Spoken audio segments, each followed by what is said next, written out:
Over the past couple months, I've talked to quite a few people that are kind of at the stage in life where they're confronting their shadow. All right, so what does confronting their shadow mean? Well, I mean, it could mean a lot of different things to a lot of different people, but what it's kind of meant to me in my life, as well as what I've seen other people kind of dealing with, is something like this. It's the extremely extroverted person finally realizing that they have a neglected introverted side, or the extremely masculine person realizing they have a neglected feminine side, or the NT smart nerdy person realizing that they have a practical emotional SF side. So all of us, because of our amazing saviors and the most awesome type that we all are, there's a counter to that. There's like an opposite type or a shadow type that is getting neglected. And this is kind of the dark side of the personality types. And the more we dive into our saviors and our natural type and do what we're so good at, it starts to create a larger and larger void of that opposite side until eventually that opposite side, that dark side, that shadow side, starts to force itself up to the conscious. All right, so what are some symptoms of this shadow side emerging? Well, from what I've seen, for a lot of people, it's just like an unexpected mood swing. All of a sudden, they'll be extremely violent or upset or passive or crying out of nowhere. Just some state that is very opposite to what they normally usually are, and it catches them by surprise. When the person becomes conscious enough of this, they seem to kind of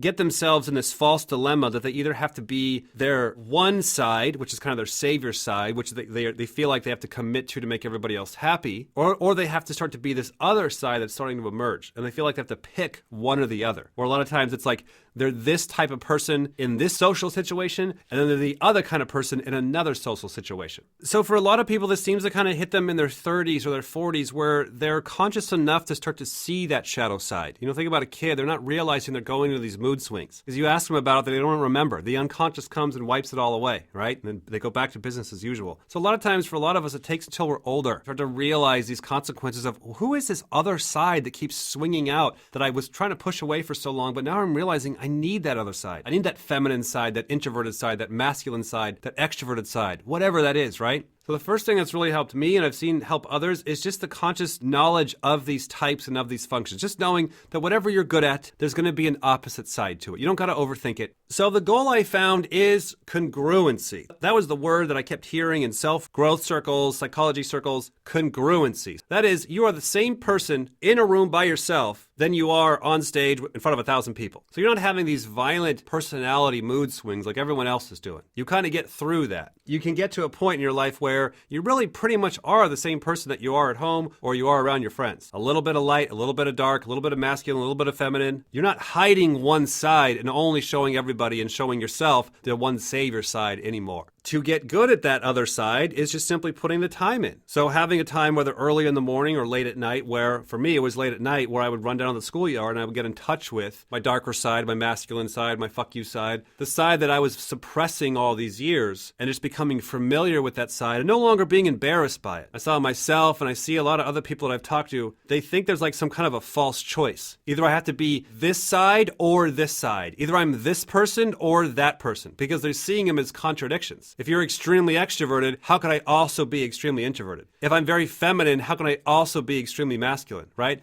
So it's getting through that it's not a contradiction. It is both. And you learn how to integrate both. And so the two of them become one, right? And that just takes setting some time each day to where you can kind of get to know that side of yourself. And just one last way to kind of look at this, just kind of make it nice and simple. This seems to be a lot about what the hero's journey is all about. It's about that child becoming familiar with that opposite side and learning how to integrate what they see as the darkness, right? Because that's relative. If you're very feminine, you're going to see masculinity as darkness. If you're very masculine, you're going to see feminine as darkness, right? So no matter what type you are, you're going to see your opposite type as darkness. But that is not darkness for somebody who is your opposite type, right? Kind of a mind trick. So the hero's journey process, which is just simply growing up, it's just becoming a responsible, conscious adult, right? So you might be getting to the stage in life where you're growing and that unconscious, that shadow side is wanting to come up through this painful experience of whatever it is you're going through. And then the next natural stages are